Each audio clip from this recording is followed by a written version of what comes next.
Hey guys, it's John with CheatSheetPros.com. Today is April 13th, 2021, and I'm going to take a look at some MLB stuff today. So, the first thing I'm going to bet on today is I'm going to throw a couple units on a Los Angeles Dodgers and San Diego Padres Moneyline Parlays. So, let's take a look at that one. The Dodgers moved into number one here in our last 10 game power rankings. They're averaging 5.7 runs per game and a team batting average of 284, which is first in the MLB. We take a look. They're going to face Antonio.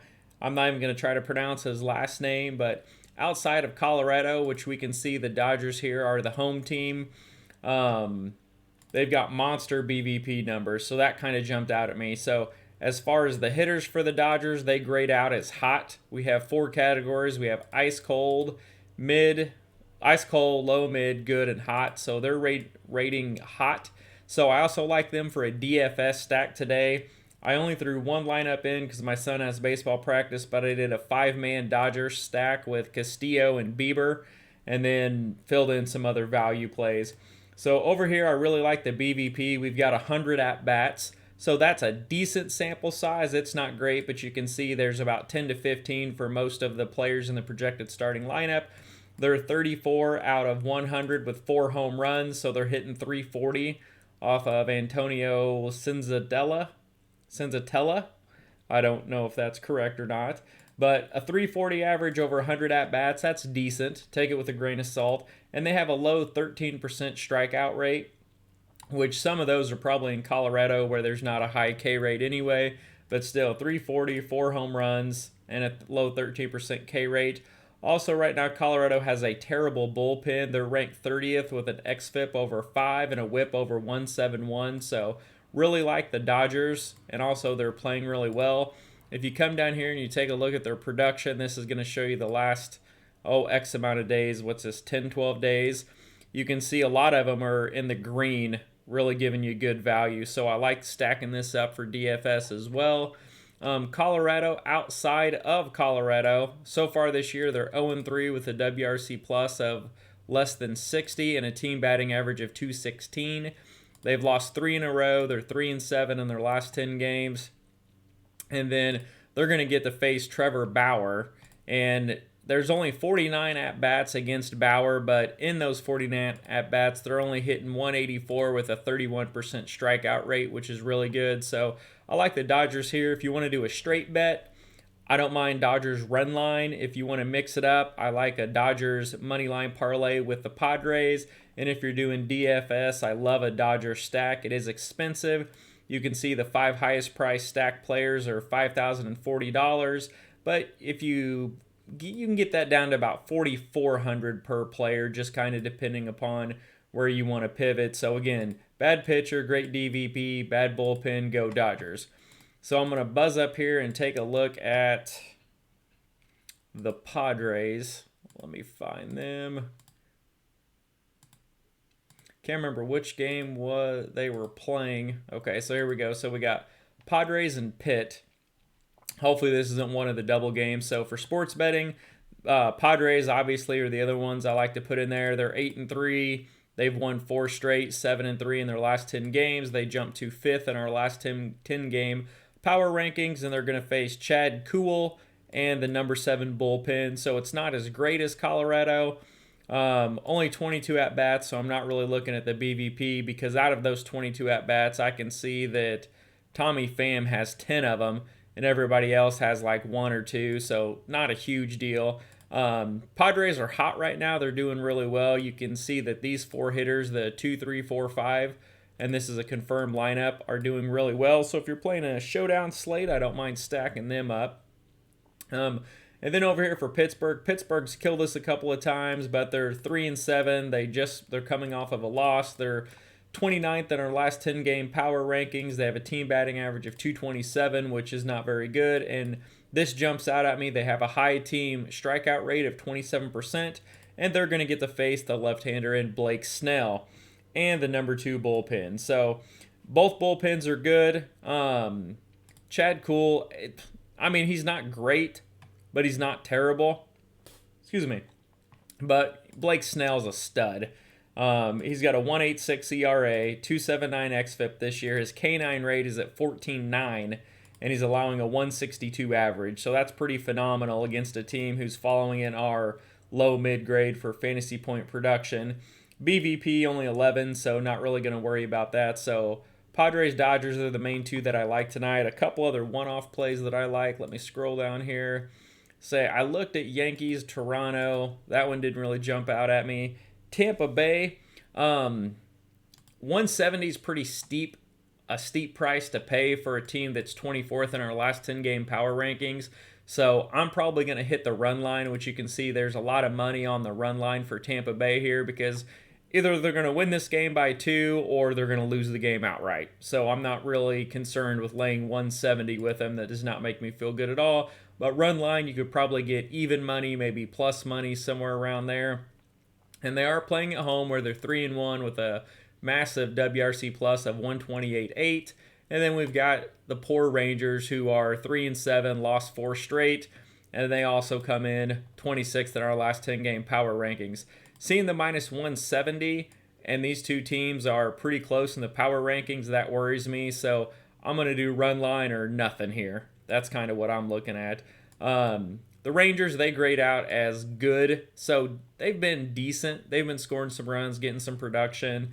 Tampa Bay, they grade out as hot. You can see these 4 red-graded guys are really good. What jumps out at me is Kyle Gibson. I cannot stand this guy. He drives me absolutely bonkers. So he's only thrown 6.1 innings this year, but he's got an ERA of 7 and a 2.21 whip and a 3.57 average. So that tells me he got shelled in his first game, but his xFIP's only 3.31, so he got a little bit unlucky. His BABIP here is 5.26, so he got really unlucky. So he's a better pitcher than these numbers, but again, he's not great. BVP's decent. We got 46 at-bats. They're hitting 304 with a low 20% strikeout rate. Usually 19% and less on a K rate is really good for the hitters, and then anything 25 and over is really good for the pitcher. Again, 46, you got 25 with these two guys here, Wendell and Mikey. So take it with a grain of salt, but Tampa Bay is the better hitting team. They're playing at home. They have a really good home track record so far this year. They're 5-5 on the year. And then over here they have a solid pitcher in Yarbrough, he started off the year, he's got 10 innings. He's coming off of a terrific outing. So I'm not paying attention to these numbers a whole lot. And again, both bullpens aren't real great. So if you're going to take Tampa, I like doing the run line. Just it's a play against Texas more than anything.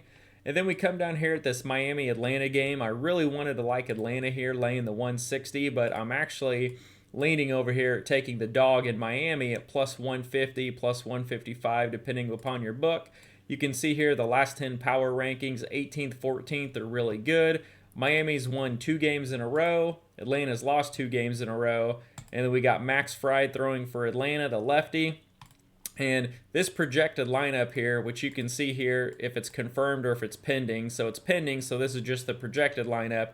Out of 43 at-bats, they're hitting 349 off of him with a 19% K rate. And these two guys don't have any at-bats against him. So that's pretty decent against the lefty. And also, they've faced a lefty twice this year. They're 1-1 with a 102.5 WRC+. So, again, very small sample size, but they're hitting left-handed pitching really good. They're not that good as a team, but at plus 150, you only need them to win a small majority of the time. For fantasy purposes, let's see, this game's at 620, so it should fall into the main slate. Your stack prices here are super cheap. You can get as low as $29.60 per hitter up to $37.80. And if you take away the most expensive guy, you can get it down to around $3,300. So if you wanted to do a contrarian Miami stack, I don't mind it. They hit lefties well. They won 2 games in a row. They're kind of middle of the road power rankings, and it's going to allow you to put 2 stud pitchers together, like a Bieber and a Bauer. So that's always fun. Over here on Atlanta, we have Pablo Lopez throwing. He's got 11 innings under his belt for Miami, a low 1.45 ERA, 3.66 xFIP, real low 132 average. Now, Atlanta has been red hot, so this is going to be a good pitcher who started off good against a good hitting team. So I don't love it, but again, we're getting plus 150, plus 155, so I don't bind it. And then the BVP history, we do have 99 at bats. I look for 80 to 120 before I really factor it in.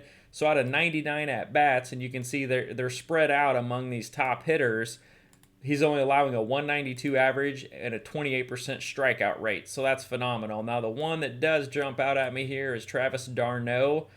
In 9 at-bats, he's given up 3 home runs and 4 hits against him. So he's hitting 444 off of him. He would be the one guy that I'm worried about. But both bullpens about the same. But definitely Miami, I think it's worth throwing a unit, half unit on there, something to make it a little bit more fun. The other game I like is, let me get down here, is Milwaukee. Some of these are thrown off because there's duplicate games, so it pulls them in twice. And we just did Miami. Washington's not it. Houston, I'm not touching them. White Sox, where did Milwaukee go?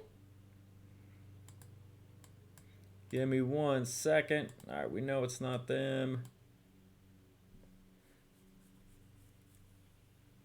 Oh, my word. All right, let me look on my phone real quick. This is driving me nuts.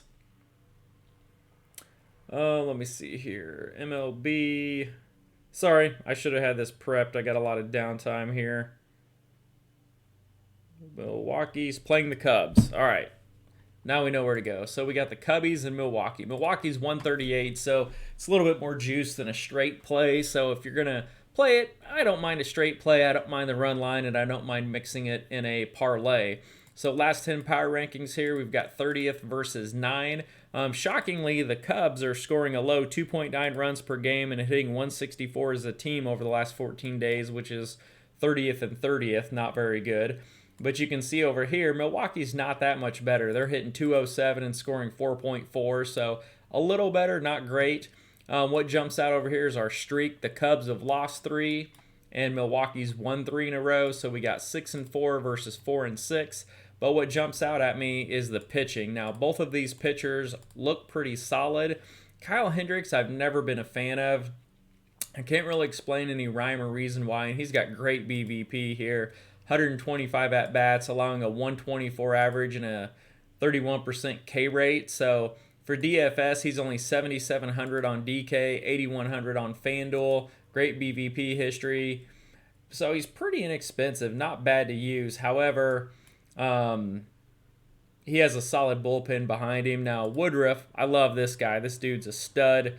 He started off the year with a 11 innings, 2.45 ERA.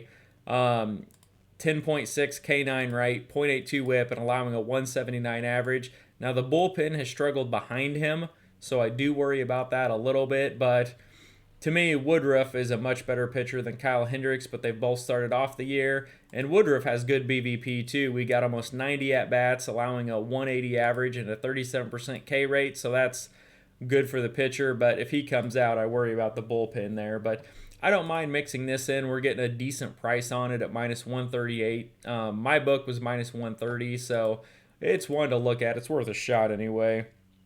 KC and the Angels. I looked at this game. I don't know what the over is. It's probably somewhere around 9.5, 10, 10.5. You can see our projected score here, which take this with a grain of salt because we really want to get about 3 weeks under our belt before we start pointing at it. But you can see it's projected to score a lot of runs. Bullpens are both average to below average. Here, Danny Duffy is a left-handed pitcher, and we have 104 at-bats, and LA's hitting 327 off of him with a low 16% K rate. What jumps out at me is the 7 home runs, and there's 3 of them right here to Justin Upton. So off of Duffy, he's 8 for 19 with 7 Ks and 3 home runs, hitting 421. Trout's hitting 429 off of him in his career. And Jose Iglesias is hitting 379, 11 for 29 off of him. So really good BVP numbers. So I lean the over here. Weather doesn't look bad. 5 miles an hour left to right. You know, it's not good, not bad. And also LA's running hot, especially Shohei Ohtani, Mike Trout. Rendon's doing really well. So I like this. I don't mind it as a DFS stack. It's at 710. So it's going to be semi-expensive, $47.80 for the top 5 hitters. Now, the best stack up here that we're looking at is going to be your 1, 2, 3, 4, and 8 hitters. So you're looking at these 4, and then they're sliding in Stassi down here. But I would actually go up to number 7 and put Iglesias in there just for, because this doesn't factor in his BVP. So if you can do 1, 2, 3, 4, 7, or 1, 2, 3, 5, 7, that wouldn't be bad. That'd be a little contrarian in case someone else had the same stack as you. I'm over here, Dylan Bundy. He started off good. Again, it's KC. Who knows what they're going to do? I mean, they could get shut out or they could score 12 runs by themselves. BVP's mid, 247, 81 at-bats, 21% K rate. Not really excited about either team here. I'd probably lean Los Angeles, but I live in KC, and I'm a KC Chiefs fan and KC Royals fan, so I don't bet for him or against him. So here I would lean the over. That's one that kind of jumped out at me. One of these other games I had is Cincinnati. So you're getting this almost at the underdog price, about even money. They have San Francisco as a slight favorite here. And so you got Gosman, who I can't stand. 51 at bat. Cincinnati's hit him at a 353 clip with a 20% strikeout rate. So they've got a good BVP against him. You can see their fantasy point production here over the last 7 and 14 days. They've been hot, so they're doing really well. Gosman started off the season. Everybody's going to look at it and see a 1.32 or 13.2 innings with a 1.32 ERA. Be like, holy shit, Kevin Gosman's really good. But this xFIP number is the tell-all story. That's a 4.38. So that tells me he's average, a little worse than average. The 1.32, he got really lucky. And we can tell that by looking at his BABIP down here. His BABIP's 194. So anything below 230 shows the pitcher's been extremely lucky. So I expect that to change. And then we've got, he's allowing a 152 average. Again, we know it's the BABIP that's coming into play here. And then on this side, I love Luis Castillo. He was a monster last year. And then, let me see, last year he went 70 innings, a 3.21 ERA, 2.82 xFIP, and then allowed a low 2.33 batting average. So far this year, his BABIP is 3.06, so it's a little high, but kind of middle of the road. Both bullpens are good. Only 24 BVP at-bats, but they're batting 0.83 against him with a 33% K rate, so I love Castillo for DFS. He's 7,100 on DK, 8,400 on FanDuel. He's cheap enough. You can get him and Bauer, him and Bieber, whoever you want to do for your DFS slate. And let's see. Okay, it is a main slate. And the wind's blowing out, so I like that for Cincinnati. And then over here, San Francisco just hasn't been that good. They are 6-4. They're coming off of a loss. Cincinnati 7-3. You're getting them as an underdog there, and I think the pitcher is far better with Cincinnati. And then, let's see, the last game we looked at was Dodgers run line. And yeah, we've already taken a look at that one. So that's kind of what I like on the slate today. I apologize. I wanted to get this out earlier, but I got tied up at work with a bunch of stuff going on. So I wanted to get this video out and just get some sports bets, some little stacks, some pitcher stuff I like, and walk you through the sheet. Again, this daily stacks tab, this is what I use more than anything because I can get a good catch-all and so I can see what the team's doing, the trends, how they're doing home away versus lefty versus righties, K rates, what they're doing the last 14. We have our own last 10 power rankings. We also rank all the bullpens they're going to face. We also have all the BVP data, fantasy point production. And you can even come down here if you're playing DFS and say, okay, who's been doing well? Okay, right here, Trevor Story, 12, 11, 3, 19. That's been pretty solid production. So I'm going to cut this video short. Hope you guys like it, and good luck tonight.